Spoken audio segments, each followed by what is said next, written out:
नमस्ते दोस्तों, स्वागत है आपका हमारे YouTube चैनल में। आज हम शुरू कर रहे हैं हमारी नई सीरीज भागवत गीता के साथ, जहां हम एक अद्वितीय सफर पर ले जाएंगे, भगवत गीता का सफर। दोस्तों, आपका स्वागत है जेपी मोटिवेटर में। आप लोगों का इस यात्रा पर साथ जुड़ने के लिए धन्यवाद। तो बिना किसी देरी के शुरू करते हैं। लेकिन पहले आप सभी से गुजारिश है कि हमारे चैनल जेपी मोटिवेटर को सब्सक्राइब करें, लाइक तो दिल खोल कर करें, जिससे मुझे और भी मोटिवेशनल वीडियो आपके पास लाने में मोटिवेशन मिले। साथ में शेयर भी जरूर करें और इस यात्रा में हमारे साथ जुड़े। चलिए शुरू करते हैं भगवत गीता का सफर। भगवत गीता, जो महाभारत के एक भाग के रूप में है, एक प्राचीन भारतीय ग्रंथ है जो धार्मिक, दार्शनिक और योग्यता से भरपूर है। इसमें भगवान श्री कृष्ण और अर्जुन के बीच हुई एक सार्थक वार्ता का वर्णन है, जो महाभारत के कुरुक्षेत्र युद्ध के पहले दिन हुआ था। यह ग्रंथ 18 अध्यायों और 700 श्लोकों का संग्रह है। भगवत गीता का सार यह है कि एक व्यक्ति को अपने कर्तव्यों का पालन करना चाहिए और उसे भगवान में श्रद्धा रखनी चाहिए, जिससे उसे अपने कार्यों में सहारा मिले। गीता में योग, भक्ति और कर्म की महत्वपूर्ण बातें हैं जो एक व्यक्ति को सही मार्ग पर चलने में मदद कर सकती हैं। दोस्तों, चलिए हम लोग पहले अध्याय को अच्छे से समझते हैं। भगवत गीता का पहला अध्याय, जिसे अर्जुन विषाद योग भी कहा जाता है, कुरुक्षेत्र के युद्ध भूमि में संग्राम की तैयारी के समय का विवरण है। इस अध्याय में महाभारत के योद्धा अर्जुन का मानसिक और आत्मिक संघर्ष दिखाया गया है, जिसे उन्हें अपने सजन और शिक्षकों के सामने युद्ध करने का दृढ़ निर्णय लेना पड़ता है। अर्जुन का विषाद या उदासीनता गीता के पहले अध्याय का मुख्य विषय है। युद्ध भूमि पर खड़ा होकर अर्जुन ने अपने द्वारा देखे जाने वाले अपने रिश्तेदारों और गुरुओं को युद्ध करने के लिए तैयार होते हुए देखा है, और इससे उनमें दया, करुणा और उदासीनता की भावना उत्पन्न होती है। अर्जुन का दिल दुखी है। उन्हें युद्ध के लिए तैयार होकर अपने नाना, गुरु और बहनों के साथ युद्ध करने का विचार करना मुश्किल हो रहा है। उन्हें यह भी दुखी कर रहा है कि उनके खुद के लोगों ने उनके साथ युद्ध के लिए खड़ा होने का निर्णय किया है। अर्जुन का मानसिक और आत्मिक संघर्ष उसके अंदर विस्तृत रूप से व्यक्त हो रहा है। इस अध्याय में भगवान श्री कृष्ण ने अर्जुन के दुख को समझकर उनके सामने युद्ध करने के लिए कारणों और युद्ध की आवश्यकता को समझाने का प्रयास किया है। भगवान ने कहा है कि जीवन में संघर्ष और कठिनाइयों से भाग नहीं लिया जा सकता, बल्कि उनका सामना करना चाहिए। युद्ध का धर्म उन्हें यह बताने का प्रयास किया गया कि कर्तव्य के पथ पर चलना ही जीवन का सबसे उच्च आदर्श है। भगवान ने यह भी बताया कि आत्मा अनादि है और अज्ञेय है, इसलिए उसे मारने वाला कोई नहीं है और न ही उसका नाश हो सकता है। इसलिए अर्जुन को युद्ध में योग्यता बनाए रखने के लिए उन्हें युद्ध के लिए समर्पित होने का सुझाव दिया गया। इस प्रकार भगवत गीता का पहला अध्याय एक महत्वपूर्ण संदेश देता है कि जीवन में आने वाली मुश्किलों और संघर्षों का सामना करना ही धर्म है। यह अर्जुन को योग्यता और साहस देने का प्रयास करता है और उसे उच्चतम मानवीय मूल्यों की ओर बढ़ने के लिए प्रेरित करता है। भगवत गीता का दूसरा अध्याय सांख्य योग या ज्ञान योग के रूप में जाना जाता है, और इसमें भगवान श्री कृष्ण ने अर्जुन को जीवन के उद्देश्य, कर्म और ज्ञान के महत्व के बारे में उपदेश दिया है।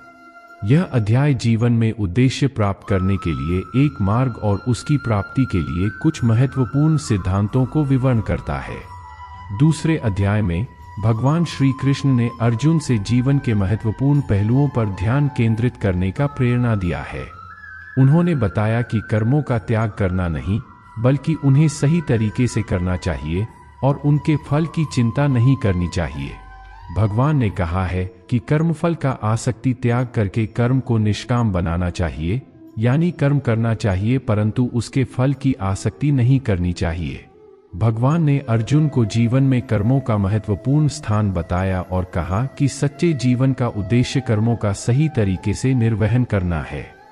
यह उन्हें यह सिखाता है कि कर्मों का सही रूप से प्रबंधन करना और उन्हें ईश्वर के लिए समर्पित करना ही जीवन का सही मार्ग है। भगवान ने अर्जुन को ज्ञान की महत्वपूर्णता के बारे में भी बताया है। उन्होंने कहा कि सही ज्ञान के बिना जीवन का सही मार्ग समझना संभव नहीं है। यह ज्ञान उन्हें आत्मा के असली स्वरूप की पहचान करने में मदद करता है और उन्हें जीवन के विभिन्न पहलुओं को सही दृष्टिकोण से देखने में मदद करता है। भगवान श्री कृष्ण ने जीवन के कारणों और उद्देश्य के प्रति अपने दृष्टिकोण को व्यक्त किया है और अर्जुन को सही मार्ग पर चलने के लिए प्रेरित किया है। उन्होंने बताया कि जीवन में सफलता प्राप्त करने के लिए उद्देश्य की प्राप्ति महत्वपूर्ण है और उसे प्राप्त करने के लिए सही कर्म करना चाहिए। इस अध्याय का एक उदाहरण यह है कि एक व्यक्ति जो अपने कर्मों में सही दृष्टिकोण लाता है और उन्हें ईश्वर के लिए समर्पित करता है, वह अपने जीवन में सफल होता है। एक शिक्षक जो अपने छात्रों को सीख और मूल्यों के साथ अच्छे नागरिक बनने का संदेश देता है, वह अपने कर्मों में सफल होता है और समाज में अच्छे प्रभाव को बढ़ावा देता है। उसका कर्म उसके उद्देश्य की प्राप्ति में सहायक होता है और उसे आत्मनिर्भर और संतुष्ट बनाता है। इस प्रकार भगवद गीता का दूसरा अध्याय जीवन के महत्वपूर्ण सिद्धांतों को समझाने में मदद करता है और व्यक्ति को सही राह पर चलने के लिए प्रेरित करता है। भगवद गीता का तीसरा अध्याय कर्मयोग के रूप में जाना जाता है, जिसमें भगवान श्री कृष्ण ने कर्म और भक्ति के माध्यम से आत्मा को परमात्मा से जोड़ने के उपायों का वर्णन किया है। इस अध्याय में मुख्यतः भगवान ने कर्मयोग की महत्वपूर्णता, निष्काम कर्म और ईश्वर के प्रति समर्पण के विषय में चर्चा की है। तीसरे अध्याय में भगवान ने कर्मयोग की महत्वपूर्ण सिद्धांतों को समझाया है। कर्मयोग का अर्थ है कर्मों में समर्पण और उन्हें ईश्वर के लिए करना। भगवान ने यह बताया है कि कर्मयोग से व्यक्ति अपने कर्मों को निष्काम बना सकता है, जिससे उसे बंधनों से मुक्ति मिलती है। भगवान ने यह भी स्पष्ट किया है कि कर्मयोग का अर्थ यह नहीं है कि कार्यों से बचना चाहिए, बल्कि उन्हें सही तरीके से करना चाहिए। निष्काम कर्म का सिद्धांत इसमें समाहित है, जिसका अर्थ है कि कर्म को भले ही अपने कर्तव्यों के लिए किया जाए, लेकिन उसके फल की चिंता नहीं की जाए। एक उदाहरण के रूप में एक समाज सेवी जो अपना समय और ऊर्जा समाज के लाभ के लिए समर्पित करता है, वह निष्काम कर्म का अनुसरण कर रहा है। उसने अपने कर्मों में सच्ची भावना और समर्पण दिखाया है, भले ही उसका मुख्य उद्देश्य स्वार्थ न हो, बल्कि समाज की सेवा हो। इससे वह अपनी आत्मा को आत्मा से जोड़ने का एक माध्यम बनाता है और उसे आत्मा के अद्वितीयता की अनुभूति होती है। तीसरे अध्याय में भगवान ने कर्मयोग के माध्यम से साधक को ईश्वर के साथ एकात्मता में पहुंचने का मार्ग दिखाया है। उन्होंने यह भी बताया है कि कर्मयोग से साधक अपने मन को निग्रहण करता है और कर्मों में समर्पित होकर आत्मा को पाने में सफल हो सकता है। इस अध्याय में भगवान श्री कृष्ण ने यह भी बताया है कि कर्मयोगी अपने कर्मों को भगवान के लिए समर्पित करता है, जिससे उसे अपने कर्मों के माध्यम से आत्मा का साक्षात्कार होता है। इससे उसे मोह, आसक्ति और कर्म बंधन से मुक्ति मिलती है। सारांशक रूप से भगवद गीता का तीसरा अध्याय कर्मयोग के माध्यम से आत्मा के अद्वितीयता की प्राप्ति के लिए सही दिशा दिखाता है। यह जीवन को सही दृष्टिकोण से देखने, सही कर्म करने और ईश्वर के साथ एकात्मता में पहुंचने का मार्ग प्रशिक्षित करता है। भगवद गीता का चौथा अध्याय ज्ञान कर्म संन्यास योग जीवन के महत्वपूर्ण मुद्दों पर बात करता है, जिसमें भगवान श्री कृष्ण ने ज्ञान और कर्म के सही समन्वय के बारे में विवेचना की है। इस अध्याय में जीवन में सही दिशा में आगे बढ़ने के लिए ज्ञान और कर्म के महत्वपूर्ण सिद्धांतों का प्रदर्शन होता है। चौथे अध्याय में भगवान ने यह बताया है कि ज्ञान और कर्म दोनों ही एक दूसरे के सहारे बिना अधूरे हैं। ज्ञान के बिना कर्म अधूरा रहता है और कर्म के बिना ज्ञान अधूरा है। ज्ञान के माध्यम से ही कर्म को सही दृष्टिकोण से समझा जा सकता है और कर्म के माध्यम से ही ज्ञान को अमल में लाया जा सकता है। भगवान ने यह भी बताया है कि ज्ञान और कर्म में सही संतुलन बनाए रखने के लिए आत्मा को ईश्वर में समर्पित करना चाहिए। जब व्यक्ति अपने कर्मों को भगवान के लिए करता है और उन्हें ईश्वर के समर्पण में करता है, तो उसे कर्मयोगी बनाने में सफलता मिलती है। चौथे अध्याय का एक उदाहरण यह है कि एक व्यापारी जो अपना व्यापार ईमानदारी से चलाता है और अपने कर्मों में निष्काम भावना बनाए रखता है, वह एक कर्मयोगी हो सकता है। उसका मुख्य उद्देश्य धन कमाने के साथ साथ समाज के लाभ के लिए योजनाएं बनाना है। उसने यह भी समझा है कि वह धन की प्राप्ति के पश्चात उसे धर्मपरायणता और सेवा में बर्बाद करना चाहिए। इससे उसके कर्मों में उदारता, ईमानदारी और सेवा भाव की भावना बनी रहती है। उसका कर्म निष्काम रहता है क्योंकि उसे फल की चिंता नहीं होती, बल्कि उसका मुख्य ध्यान समाज की सेवा में रहता है। इस प्रकार वह अपने कर्मों के माध्यम से आत्मा को परमात्मा से जोड़ता है और उच्चतम आदर्शों का पालन करता है। चौथे अध्याय में भगवान ने ज्ञान और कर्म के सही समन्वय का मार्ग दिखाया है। उन्होंने बताया है कि सही ज्ञान के माध्यम से कर्म को सही रूप से किया जा सकता है और कर्म के माध्यम से ज्ञान को अमल में लाया जा सकता है। इससे व्यक्ति अपने जीवन को सही दिशा में प्रकट कर सकता है और आत्मा के मुक्ति की प्राप्ति की दिशा में आगे बढ़ सकता है। भगवद गीता का 5वां अध्याय कर्म संन्यास योग, मोक्ष और संसार से मुक्ति के मार्ग को समझाने में समर्थ है। इस अध्याय में भगवान श्री कृष्ण ने कर्मयोग और संन्यास के बीच संतुलन स्थापित करने का प्रयास किया है और उन्होंने यह भी बताया है कि सही दृष्टिकोण से कर्म करने के लिए संन्यास का त्याग नहीं किया जाना चाहिए।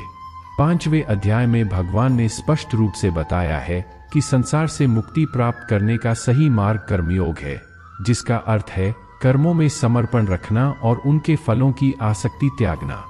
यहाँ उन्होंने संन्यास और कर्मयोग के बीच भिन्नताओं को सुलझाने का प्रयास किया है और बताया है कि जीवन को उच्चतम आदर्शों तक पहुँचाने का मार्ग कर्मयोग में ही है। भगवान ने बताया है कि संन्यास और कर्मयोग यदि सही रूप से समझे जाएं, तो एक ही उद्देश्य की ओर बढ़ते हैं और दोनों ही एक दूसरे को पूरक बना सकते हैं। यदि व्यक्ति संसार में कर्म करने का उत्साह रखता है और उसे निष्काम भाव से करता है, तो वह सन्यासी की तरह ही समर्थ हो सकता है। इसे समझाने के लिए हम एक उदाहरण पर ध्यान केंद्रित कर सकते हैं। एक व्यक्ति जो वृत्ति रूप से एक कारखाने वाला होता है, वह अपने कारखाने को बड़ा और सफल बनाने के लिए प्रतिबद्ध रहता है। उसने एक दिन अपने कर्मों में निष्काम भावना और ईश्वर के प्रति समर्पण का निर्णय किया। उसने यह समझा कि अगर वह अपने कारखाने को सिर्फ धन कमाई के लिए नहीं, बल्कि समाज के लाभ के लिए भी चलाएगा, तो उसका कर्म सही मार्ग में होगा। उसने यह भी समझा कि उसे कर्मफल की चिंता नहीं करनी चाहिए, क्योंकि फल का अधिकार केवल ईश्वर का है। उसने अपने कार्यों को निष्काम रूप से करना शुरू किया और उन्हें भगवान के सामर्थ्य में समर्पित किया। इसके परिणाम स्वरूप उसका कारखाना न केवल आर्थिक दृष्टि से सफल हुआ, बल्कि समाज में उपयोगी सामग्री उत्पन्न होने के साथ साथ उसने अपने कर्मों के माध्यम से आत्मा को आत्मा से जोड़ने का भी अनुभव किया। उसका उदार कार्य क्षेत्र ने समाज में सद्गुण हेतु सहायक सिद्ध किया और उसका आत्मा संसार से मुक्त होकर ईश्वर के साथ एकात्मता में पहुंच गई। इस प्रकार भगवद गीता के 5वें अध्याय ने हमें यह सिखाया है कि सही दृष्टिकोण और सही भावना के साथ कर्म करने से ही जीवन को सही दिशा में पहुंचाया जा सकता है और संसार से मुक्ति प्राप्त हो सकती है। भगवद गीता का 6वां अध्याय आत्मसंयम योग, आत्मनिग्रह और इंद्रियों के वशीकरण के माध्यम से आत्मा को प्राप्त करने के लिए एक साधक को मार्गदर्शन करता है। इस अध्याय में भगवान श्री कृष्ण ने आत्मसंयम के महत्वपूर्ण सिद्धांतों को समझाया है और इंद्रियों की निग्रह के माध्यम से मन को शांति में लाने के लिए कुछ आचार्यों की कथाएं बताई हैं। 6ठे अध्याय में भगवान ने आत्मसंयम के महत्वपूर्ण तत्वों पर जोर दिया है। आत्मसंयम का अर्थ है अपने मन, इंद्रियों और शरीर को निग्रहित करना ताकि आत्मा को अपनी अद्वितीयता में पहचाना जा सके। यहाँ भगवान ने इंद्रियों के वशीकरण और मन के निग्रह के माध्यम से आत्मा के प्राप्ति की महत्वपूर्णता को बताया है। आत्मसंयम में सफलता प्राप्त करने का एक उदाहरण लेते हैं।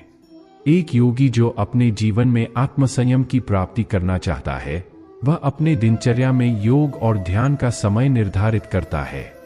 उसने अपने इंद्रियों को वश में करने के लिए नियमित रूप से ध्यान और योगाभ्यास किया है।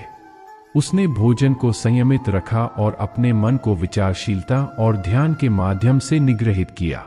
इस प्रकार उसने अपनी इंद्रियों को नियंत्रित करने और मन को शांति में लाने के लिए आत्मसंयम प्राप्त किया।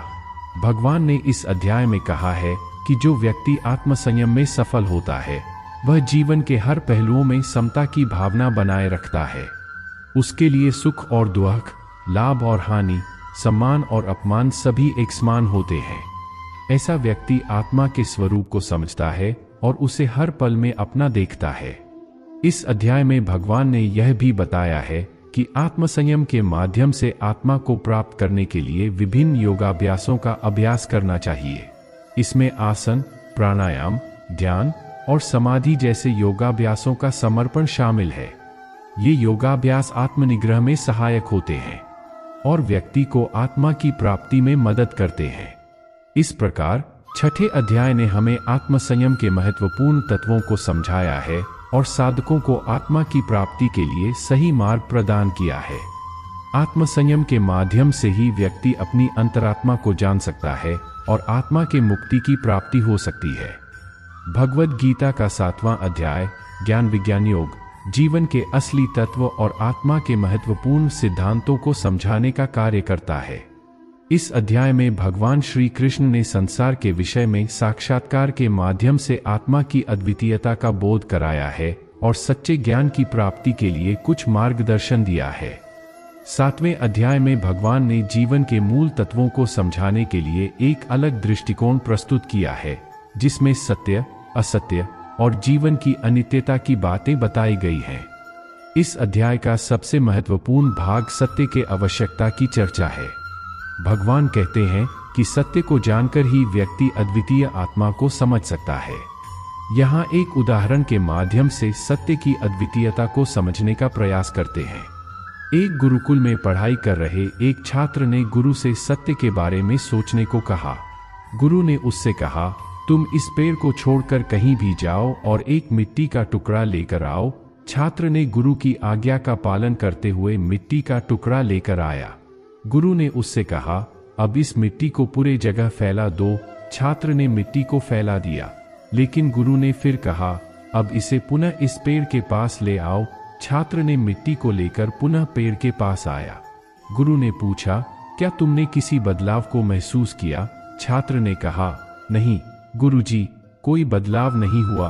गुरु ने हंसते हुए कहा, वैसे ही जैसे तुमने मिट्टी को इस पेड़ से दूर ले जाने का प्रयास किया और फिर वही मिट्टी इसी पेड़ के पास लौट आई, वैसे ही आत्मा भी जीवन के सारे रूपों में एक ही रहती है। तुम्हें उसे समझने के लिए अपनी दृष्टि को बदलने की आवश्यकता है। यह उदाहरण दिखाता है कि सत्य एक ही है, वहां कुछ भी बदलाव नहीं होता है, सिर्फ हमारी दृष्टि का परिवर्तन होता है। इस रूप में सत्य का अनुभव करने के लिए हमें अपनी दृष्टिकोण को बदलना पड़ता है।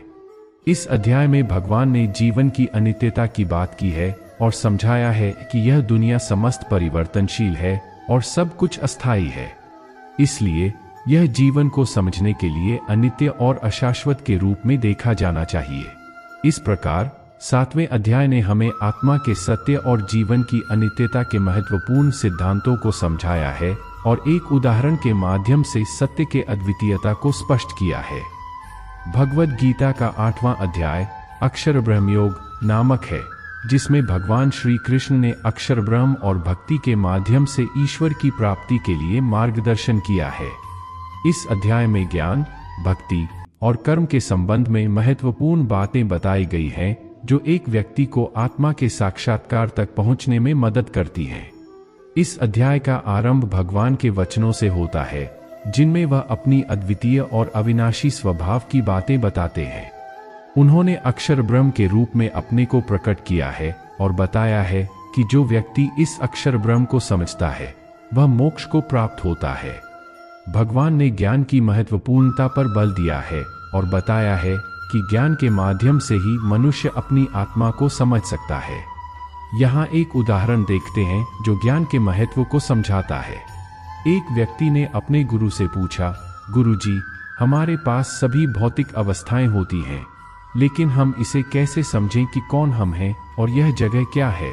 गुरु ने उसे एक बिना कोई परिवर्तन की स्थिति की ओर पॉइंट करते हुए कहा, देखो, तुम एक ऊंचे पहाड़ की शिखर पर खड़े हो और सारे दिशाओं में तुम्हारी दृष्टि फैली हुई है।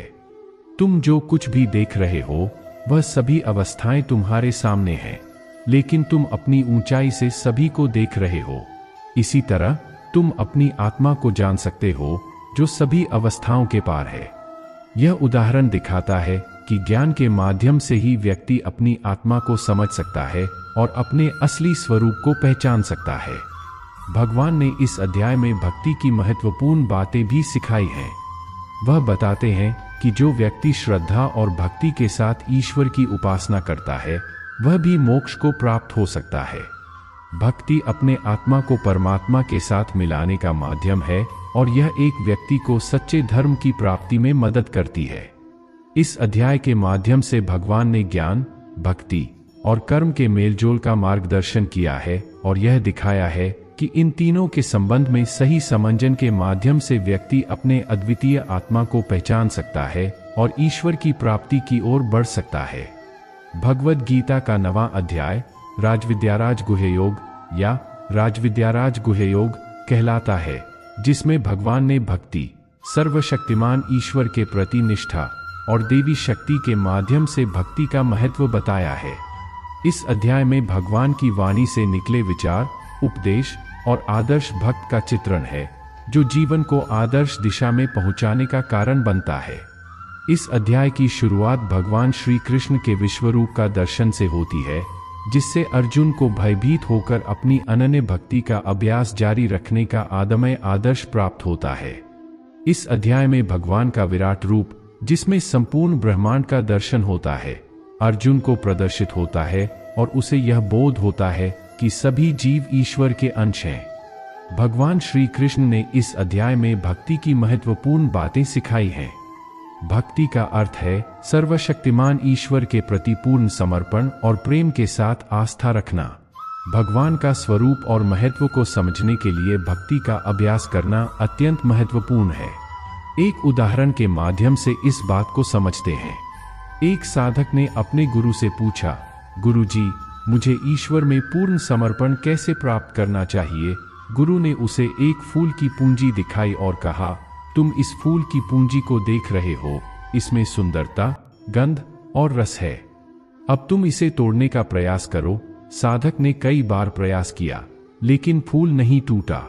गुरु ने हंसते हुए कहा, देखो, जब तुम पूरी ईमानदारी से और पूर्ण भक्ति के साथ समर्पण के साथ ईश्वर में अपना मन और आत्मा समर्पित करोगे, तब तुम्हारा समर्पण ईश्वर तक पहुंचेगा, जैसे यह फूल मेरे सामने स्थिर रहता है।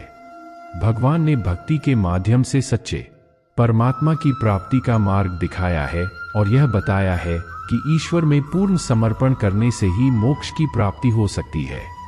इस अध्याय में भगवान ने देवी शक्ति की महत्वपूर्ण बातें भी बताई हैं।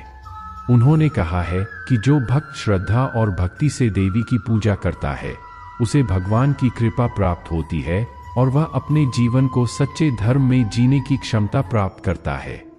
इस प्रकार 9वां अध्याय ने भक्ति, ईश्वर में पूर्ण समर्पण और देवी शक्ति के माध्यम से सच्चे धर्म की प्राप्ति के लिए मार्गदर्शन किया है।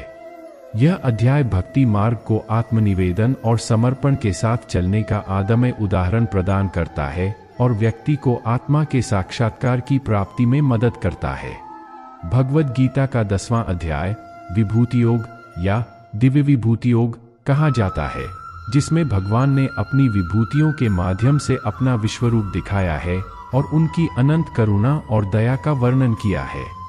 इस अध्याय के माध्यम से भगवान का परम शक्तिमान रूप और उनकी अद्भुत विभूतियां जो कि संपूर्ण ब्रह्मांड को व्याप्त करने वाली हैं, का बखान किया गया है। 10वें अध्याय की शुरुआत भगवान श्री कृष्ण के विश्वरूप के दर्शन से होती है, जो अर्जुन को विस्मित करता है और उसके चित्त को दिव्य भावना से भर देता है। भगवान के इस दिव्य रूप को देखकर अर्जुन को भी अपने स्वयं के सार्थक्य का आदर्श प्राप्त होता है और उसे यह ज्ञात होता है कि भगवान का रूप संपूर्ण ब्रह्मांड का सृष्टिकर्ता, संहारक और पालक है। इस अध्याय में भगवान की विभूतियों का विस्तार किया गया है, जिनमें वहां के देवता, ऋषियों, यज्ञों और अन्य वस्तुओं का समर्पण किया गया है। यह दिखाता है कि भगवान सभी जीवों का उत्पत्ति स्थिति लय कारण है और उन्हें संचालित करने में समर्थ है। भगवान ने इस अध्याय में अपनी विभूतियों को प्रकट करके अर्जुन को अपनी अनंत शक्ति और करुणा का एहसास कराया है। एक उदाहरण के माध्यम से इसे समझते हैं। एक साधक अपने गुरु से पूछता है, गुरुजी, ईश्वर का वास्तविक स्वरूप क्या है और वह सभी जीवों को कैसे पालक, प्रेरक और संरक्षक है? गुरु ने उससे कहा, देखो, सूर्य की किरणें एक ही समय में सभी दिशाओं को प्रकाशित करती हैं, लेकिन हर व्यक्ति उन्हें अपनी दृष्टि से अलग अलग रूपों में देखता है। वैसे ही ईश्वर संपूर्ण ब्रह्मांड को अपने अनंत रूपों में पालने वाला है और हर जीव उसे अपने भावनाओं और सांसारिक स्थितियों के अनुसार देखता है। यह सब विभूतियां उसकी अद्भुतता को सार्थक्यपूर्ण बनाती हैं और हमें उसमें अनुभव करने का अवसर प्रदान करती हैं। इस अध्याय से हमें यह सीखने को मिलता है कि ईश्वर हमारे सभी कार्यों में साक्षी है और उसी के साथ हमें आत्मनिवेदन और भक्ति का मार्ग अपनाना चाहिए। भगवान के अद्भुत रूप को ध्यान में रखकर हम अपने जीवन को उद्दीपित कर सकते हैं और उसकी अनंत करुणा और प्रेम में अपने को समर्पित कर सकते हैं। इस प्रकार भगवद गीता के 10वें अध्याय ने हमें ईश्वर की अद्भुत विभूतियों के माध्यम से उसके अद्वितीयता और अनंत प्रेम को समझाया है और हमें आत्मनिवेदन और भक्ति का मार्ग प्रदान किया है। भगवद गीता का 11वां अध्याय विश्वरूप दर्शन योग कहा जाता है, जिसमें भगवान श्री कृष्ण ने अपना विश्वरूप अर्जुन को प्रदर्शित किया है। इस अध्याय में भगवान का विराट रूप, जिसमें संपूर्ण ब्रह्मांड का दर्शन होता है, को देखकर अर्जुन को आत्मा और ब्रह्मा के अद्वितीयता का अनुभव होता है। इस अध्याय की शुरुआत भगवान श्री कृष्ण के विश्वरूप के दर्शन से होती है, जिसमें उन्होंने अपनी अनगिनत भूत स्वरूपाओं को प्रकट किया। यह रूप संपूर्ण ब्रह्मांड का विस्तार है और इसमें संपूर्ण जगत का सृष्टि स्थितिलय होता है। अर्जुन को यह दृश्य देखकर भयभीत होते हुए उसने भगवान की महिमा को माना और उनसे क्षमा मांगी, क्योंकि वह अपने गुरु और मित्रों को भगवान के इस अद्भुत रूप का दर्शन करने का अवसर नहीं दे सकता था। इस अध्याय में भगवान ने अर्जुन को यह सिखाया कि आत्मा अनादि और अनंत है, जो शरीर में अविनाशी रूप से निवास करती है। एक उदाहरण के माध्यम से इसे समझते हैं। एक शिक्षक ने अपने छात्र से पूछा, तुम्हारी पहचान क्या है? छात्र ने कहा, मैं एक छात्र हूँ। शिक्षक ने कहा, नहीं, तुम्हारी पहचान तुम्हारे शरीर में नहीं, तुम्हारी आत्मा में है। तुम्हारा शरीर तो सिर्फ एक कच्चा धागा है जो समय के साथ बदल जाएगा, लेकिन तुम्हारी आत्मा अनंत और अविनाशी है। भगवान ने इस अध्याय में यह भी बताया है कि आत्मा का स्वभाव कर्म करना है, लेकिन उसे फल की आसक्ति नहीं होनी चाहिए। यहाँ भगवान ने अर्जुन से साक्षात्कार की बातें सिखाई हैं और उसे यह समझाया है कि कर्मों को साक्षात्कार के साथ करना ही जीवन का सर्वोत्तम उद्देश्य है। भगवान ने अर्जुन को यह भी सिखाया है कि उसे संपूर्ण ब्रह्मांड में एक अमूर्त स्वरूप को देखना चाहिए, जिसमें सभी जीव, देवता और सभी क्षेत्रों के योग्यता और शक्तियां समाहित हैं। इससे भगवान की अद्वितीयता और संपूर्णता का अनुभव होता है और भक्त को भगवान में पूर्ण समर्पण का अवसर मिलता है। इस प्रकार 11वां अध्याय भगवद गीता का एक महत्वपूर्ण अध्याय है, जो आत्मा का अद्वितीयता और ईश्वर में समर्पण की महत्वपूर्ण बातें सिखाता है। यह अध्याय व्यक्ति को आत्मा के साक्षात्कार और भगवान के प्रति अद्वितीय भक्ति की दिशा में मार्गदर्शन करता है। भगवद गीता का 12वां अध्याय भक्ति योग कहलाता है, जिसमें भगवान ने भक्ति के मार्ग को और इसके महत्व को बताया है। इस अध्याय में भगवान श्री कृष्ण ने यह सिखाने का प्रयास किया है कि सच्ची भक्ति क्या होती है और उससे कैसे परमात्मा की प्राप्ति होती है। भक्ति योग का आरंभ भगवान की पूजा और भक्ति में निष्ठा से होता है। यहाँ भगवान ने कहा है कि जो भक्त श्रद्धा और प्रेम से भगवान की पूजा करता है, वह उसके पास पहुँचता है और उसे अपनी कृपा से आत्मा का साक्षात्कार होता है। एक उदाहरण के माध्यम से इस बात को समझते हैं। एक भक्त ने रोज सुबह एक सुंदर मंदिर में भगवान की पूजा करना अपना आदत बना रखा था। वह नियमित रूप से पूजा के लिए समय निकालता और पूजा में पूरा मन लगा देता। एक दिन उसने अपने मन से पूजा करने का निश्चय किया कि इस बार वह पूजा को और भी दिल से करेगा। जब वह पूजा में अपना संपूर्ण मन लगाकर भगवान की उपासना करने लगा, तो उसका दिल आनंद से भर गया और वह भगवान के साथ अद्वितीयता महसूस करने लगा। इस घड़ी में उसने अपने आत्मा का साक्षात्कार किया और उसे अपने ईश्वर से एक रूप में जुड़ा हुआ महसूस हुआ। यह उसके लिए एक अद्वितीय और प्रेमपूर्ण अनुभव था। इस अध्याय में भगवान ने भक्ति के विभिन्न प्रकारों को विवेचना की है और यह सिखाया है कि सच्ची भक्ति के लिए श्रद्धा, प्रेम और समर्पण की आवश्यकता है। भगवान कहते हैं कि जो भक्त सब कुछ हासिल करने की इच्छा रखता है, उसे अपने आत्मा की प्राप्ति के लिए समर्थता और शक्ति मिलती है। भगवान ने इस अध्याय में भक्ति की अद्भुत गुणों का वर्णन किया है और यह बताया है कि एक सच्चे भक्त का मन सदा ही भगवान की ओर लगा रहता है। उसका संपूर्ण जीवन भगवान के लिए समर्पित होता है और वह अपने कर्मों को भगवान के सेवानिवृत्ति के रूप में करता है। इस प्रकार 12वां अध्याय हमें भक्ति के महत्वपूर्ण सिद्धांतों को समझाता है और यह दिखाता है कि सच्ची भक्ति के माध्यम से ही परमात्मा की प्राप्ति हो सकती है। यह अध्याय भक्ति मार्ग की महत्वपूर्ण बातें सिखाकर हमें अपने जीवन को धार्मिकता और भक्ति की दिशा में मोड़ने का प्रेरणा देता है। भगवद गीता का 13वां अध्याय क्षेत्र क्षेत्रज्ञ विभाग योग कहलाता है, जिसमें भगवान ने क्षेत्र और क्षेत्रज्ञ के विभाग का विवेचन किया है। इस अध्याय में भगवान ने जीवात्मा और परमात्मा के बीच के अंतर को समझाने का प्रयास किया है और इसे विवेचना के माध्यम से स्पष्ट करने का प्रयत्न किया है। क्षेत्र क्षेत्रज्ञ विभाग योग का आरंभ भगवान के वचनों के माध्यम से होता है, जिनमें वे भूतों, जीवों और प्रकृति के संबंध में बताते हैं। भगवान श्री कृष्ण ने कहा है कि यह शरीर क्षेत्र है और जो शरीर का अंत करने वाला है वह क्षेत्रज्ञ कहलाता है। यहाँ क्षेत्र का मतलब है शरीर और क्षेत्रज्ञ का मतलब आत्मा है। एक उदाहरण के माध्यम से इसे समझते हैं। एक व्यक्ति अपनी खेती के लिए एक खेत में काम कर रहा है। उसने खेत को अच्छे से तैयार किया है, बीज बोए हैं और पौधों का सही से ध्यान रखा है।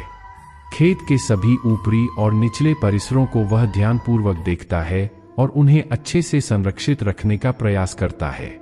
इसके बावजूद वह अपने आत्मा के साक्षात्कार के लिए समर्पित है और उसकी उच्च स्थिति से प्रेरित होकर वह सभी कार्यों को नियमित रूप से करता है। इस तरह वह खेत को एक क्षेत्र और खेती करने वाले को अपनी आत्मा को प्रबंधित करने वाले क्षेत्रज्ञ के रूप में देखता है।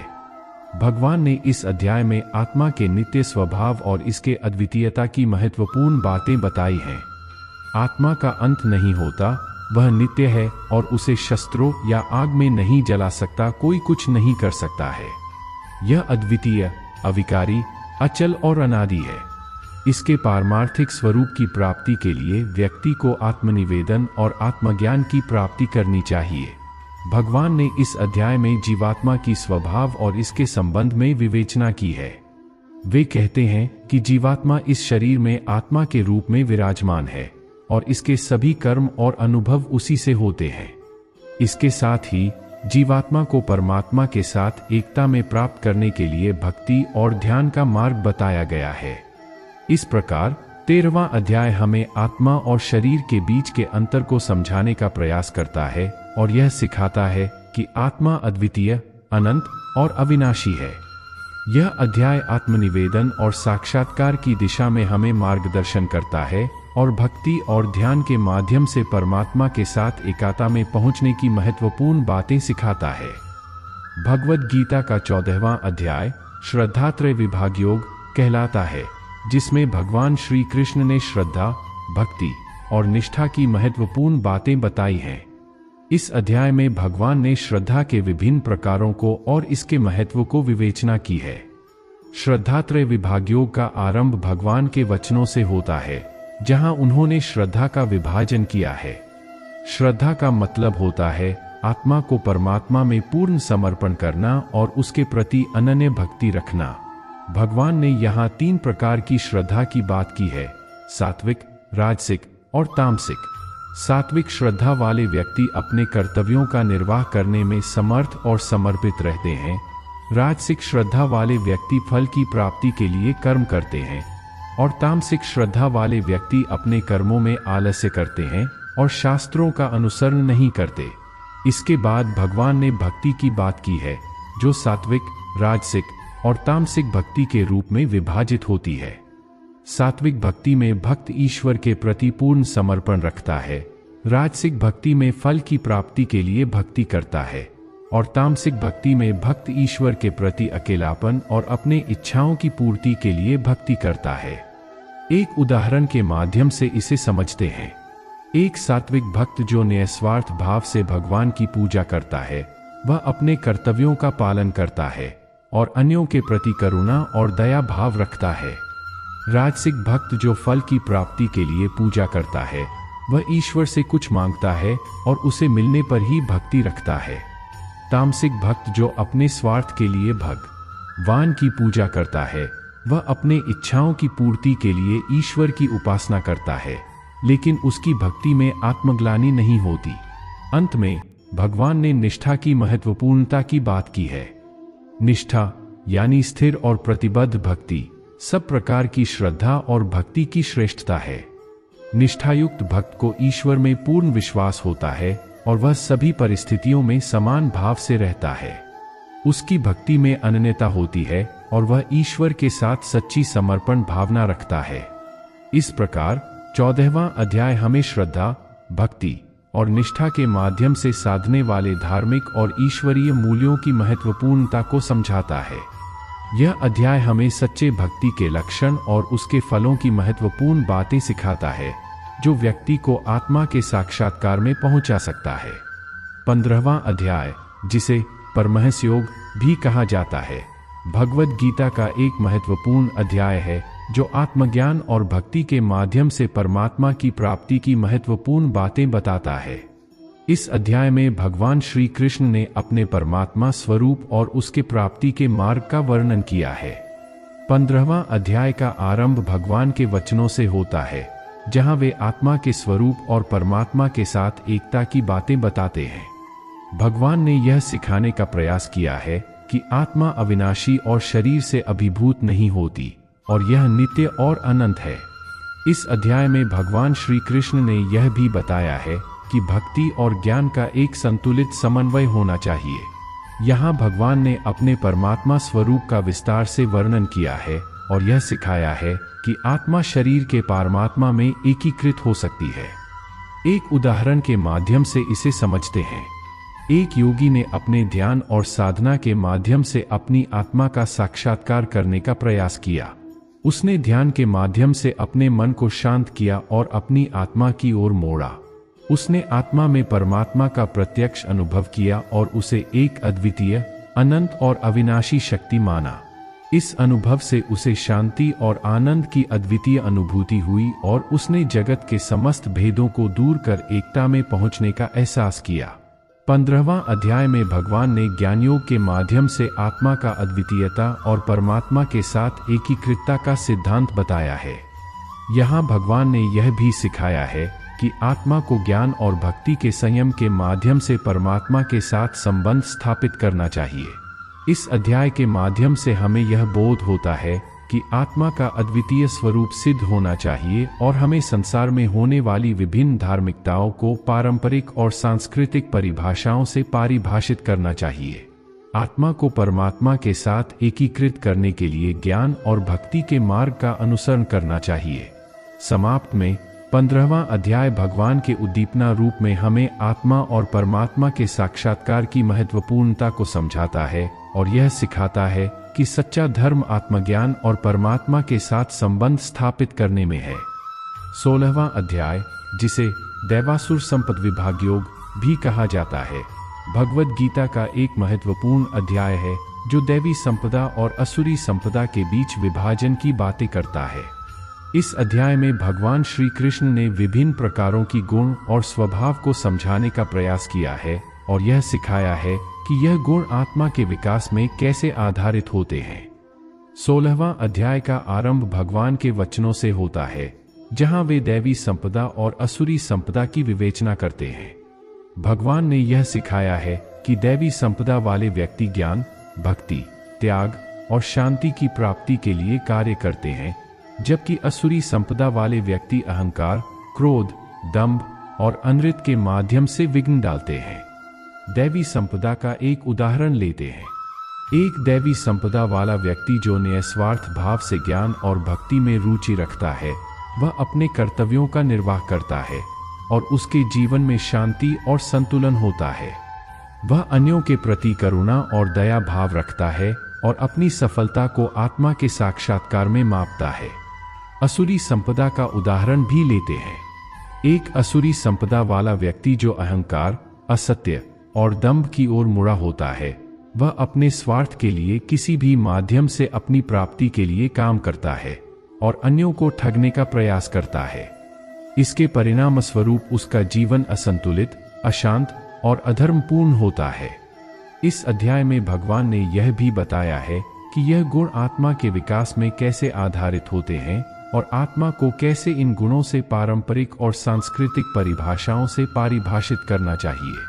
भगवान ने सिखाया है कि यह गुण केवल शरीर और मन के गुण नहीं होते, बल्कि ये आत्मा को भी प्रभावित करते हैं और आत्मा को विकसित करने में सहायक हो सकते हैं। समाप्त में 16वां अध्याय हमें यह सिखाता है कि दैवी संपदा के गुणों का अनुसरण करने से आत्मा का समृद्धि, सम्मान और सच्चा उत्कृष्टता हो सकता है, जबकि असुरी संपदा के गुणों का अनुसरण करने से आत्मा असमृद्धि, अपमान और नीचता की दिशा में जा सकती है। 17वां अध्याय, जिसे श्रद्धात्रय विभाग योग भी कहा जाता है, भगवद गीता का एक और महत्वपूर्ण अध्याय है जो भक्ति, ज्ञान और कर्म के साथ श्रद्धा की महत्वपूर्णता पर बातें करता है। इस अध्याय में भगवान ने यह सिखाया है कि श्रद्धा का होना कितना महत्वपूर्ण है और यह कैसे भक्ति, ज्ञान और कर्म में सफलता की कुंजी है। 17वां अध्याय का आरंभ भगवान के वचनों से होता है, जहां उन्होंने श्रद्धा को 3 प्रकारों में विभाजित किया है: सात्विक, राजसिक और तामसिक। यहाँ श्रद्धा का मतलब है आत्मा को परमात्मा में समर्पित करना और उसके प्रति अनन्य भक्ति रखना। सात्विक श्रद्धा वाले व्यक्ति अपने कर्तव्यों का निर्वाह करने में समर्थ और समर्पित रहते हैं। राजसिक श्रद्धा वाले व्यक्ति फल की प्राप्ति के लिए कर्म करते हैं और तामसिक श्रद्धा वाले व्यक्ति अपने कर्मों में आलस्य करते हैं और शास्त्रों का अनुसरण नहीं करते। इसके बाद भगवान ने भक्ति की बात की है, जो सात्विक, राजसिक और तामसिक भक्ति के रूप में विभाजित होती है। सात्विक भक्ति में भक्त ईश्वर के प्रति पूर्ण समर्पण रखता है, राजसिक भक्ति में फल की प्राप्ति के लिए भक्ति करता है और तामसिक भक्ति में भक्त ईश्वर के प्रति अकेलापन और अपने इच्छाओं की पूर्ति के लिए भक्ति करता है।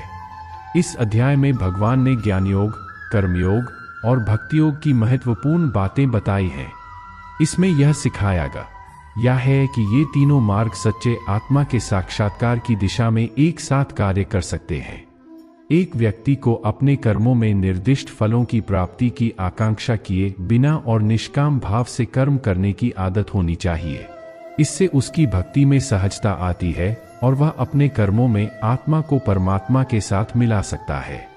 एक उदाहरण के रूप में, एक व्यक्ति जो अपने कर्मों में ईश्वर का साक्षात्कार करना चाहता है, वह निष्काम भाव से सेवा का कार्य करता है। उसका कर्म समाज में सहायक होता है और वह भगवान के प्रति अपनी श्रद्धा और समर्पण को दिखाता है। उसका मानवता में योगदान और समर्थन उसे अपने आत्मा के साक्षात्कार की दिशा में आगे बढ़ने में मदद करता है। समाप्त में 17वां अध्याय हमें श्रद्धा की महत्वपूर्णता को समझाता है और यह सिखाता है कि भक्ति, ज्ञान और कर्म के संयम से एक सुखमय और सत्यवादी जीवन कैसे जी सकता है। 18वां अध्याय, जिसे दैवासुर संपद विभाग योग भी कहा जाता है, भगवद गीता का एक महत्वपूर्ण अध्याय है जो मन, बुद्धि और आत्मा की विचारशीलता, संयम और निग्रह की बातें करता है। इस अध्याय में भगवान श्री कृष्ण ने दैवी संपदा और असुरी संपदा के बारे में विस्तार से बताया है और यह सिखाया है कि अच्छे गुणों को अपनाकर आत्मा को कैसे उन्नत बनाया जा सकता है। अध्याय का आरंभ भगवान के वचनों से होता है, जहां उन्होंने दैवी संपदा और असुरी संपदा की विवेचना की है। इस अध्याय में दैवी संपदा का वर्णन भगवान के अनुग्रह से होता है, जिसमें सत्य, तपस्या, दान, अहिंसा, क्षमा और आत्मसमर्पण जैसे गुणों का समाहार किया गया है। ये गुण आत्मा के विकास में सहायक होते हैं और उसे आत्मा के साक्षात्कार की दिशा में आगे बढ़ने में मदद करते हैं। आत्मा को नियंत्रित करने की तकनीकों को समझाने के लिए भगवान ने मन, बुद्धि और आत्मा के बारे में चर्चा की है। वह बताते हैं कि मन को संयमित करने के लिए व्यक्ति को प्रतिदिन ध्यान और धारणा का अभ्यास करना चाहिए। बुद्धि को संयमित करने के लिए योग और ध्यान की अभ्यास विशेष रूप से कारगर होते हैं। आत्मा को समझने के लिए व्यक्ति को अपने आत्मसमर्पण के माध्यम से परमात्मा से जुड़ा रहना चाहिए। इस अध्याय की एक महत्वपूर्ण सीख है कि भक्ति, ज्ञान और कर्म में समर्थ विकास का माध्यम मिलता है। भगवान ने यह बताया है कि इन तीनों को सही संयोजन के साथ किया जाए तो व्यक्ति आत्मा के साक्षात्कार में सफल हो सकता है। यह सिखाता है कि कर्मयोग, ज्ञान योग और भक्ति योग को एक संतुलित तरीके से अपनाकर व्यक्ति अपने आत्मा के साथ परमात्मा के साक्षात्कार में सफल हो सकता है। इस अध्याय का सिद्धांत यह है कि आत्मा को अच्छे गुणों का संचय करना चाहिए ताकि उसे अपने विकास की दिशा में सही राह मिल सके। यह बताता है कि सच्ची आत्मिक उन्नति के लिए आत्मा को संयमित और नीति पूर्वक कार्य करना चाहिए, जिससे उसे आत्मा के अद्वितीयता का अनुभव हो सके। एक उदाहरण के रूप में, एक व्यक्ति जो सच्ची आत्मिक उन्नति का मार्ग अपनाता है, वह नियमित योग और ध्यान का अभ्यास करता है। उसने अपने मन को संयमित रखने के लिए योग और ध्यान का सही तरीके से अभ्यास किया है और वह अपने कर्मों में निष्काम भाव से कार्य करता है। इससे उसका मानवता में योगदान और समर्थन उसे अपने आत्मा के साक्षात्कार की दिशा में आगे बढ़ने में मदद करता है। समाप्त में 18वां अध्याय आत्मा के उद्दीपना रूप में विचारशीलता, संयम और निग्रह की महत्वपूर्णता को समझाता है और यह सिखाता है कि यह गुण आत्मा को उसके विकास में कैसे सहायक हो सकते हैं।